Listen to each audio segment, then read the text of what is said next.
ഈ കാണുന്ന Excel വർക്ക്ഷീറ്റിലെ first കോളത്തിൽ ഒരു ഇൻ്റർവ്യൂവിൽ അറ്റൻഡ് ചെയ്ത ആളുകളുടെ നെയിം എൻട്രി ചെയ്തിട്ടുണ്ട്.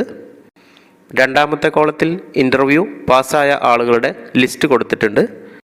എന്നാൽ നമുക്ക് കണ്ടെത്തേണ്ടത് ഈ ഒരു ഇൻ്റർവ്യൂവിൽ പാസ്സാവാത്ത ആളുകളുടെ നെയിം ഫസ്റ്റ് കോളത്തിൽ നിന്നും എങ്ങനെയാണ് സ്പ്ലിറ്റ് ചെയ്തെടുക്കുന്നതെന്ന് നോക്കാം.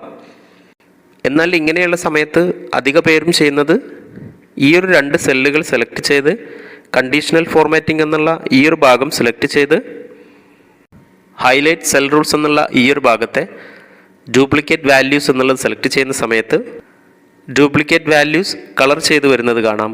ഹൈലൈറ്റ് ചെയ്യാത്ത വാല്യൂകൾ കോപ്പി പേസ്റ്റ് ചെയ്ത് വാല്യൂ എടുക്കുകയാണ് ചെയ്യുന്നത്. എന്നാൽ വലിയൊരു ഡാറ്റയിൽ നിന്നാണ് ഇതുപോലെ നമുക്ക് വാല്യൂസ് എടുക്കാനുള്ളതെങ്കിൽ ഇങ്ങനെ ചെയ്യുന്നത് മാനുവലി നമുക്ക് ബുദ്ധിമുട്ടാണ്. അതിനു വേണ്ടിയിട്ട് നമുക്കൊരു ഫോർമുല ഇവിടെ ഉപയോഗിക്കാം.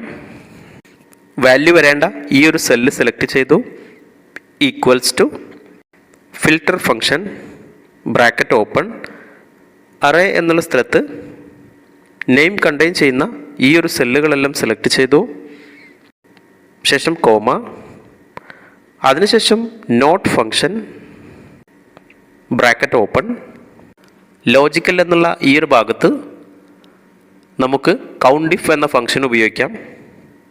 Count if function bracket open range എന്നുള്ളതിൽ ക്വാളിഫൈഡ് ലിസ്റ്റിലെ ഈ ഒരു നെയിമെല്ലാം സെലക്ട് ചെയ്തു, കോമ ക്രൈറ്റീരിയ എന്നുള്ളത് ടോട്ടൽ നെയിം ലിസ്റ്റ് കണ്ടെയ്ൻ ചെയ്യുന്ന ഈ ഒരു സെല്ലുകളെല്ലാം സെലക്ട് ചെയ്തു, ശേഷം ഓപ്പൺ ബ്രാക്കറ്റ് എന്ന് 3 സ്ഥലത്ത് ഉപയോഗിച്ചതിനാൽ 3 പ്രാവശ്യം ബ്രാക്കറ്റ് ക്ലോസ് എന്ന് ചെയ്തു.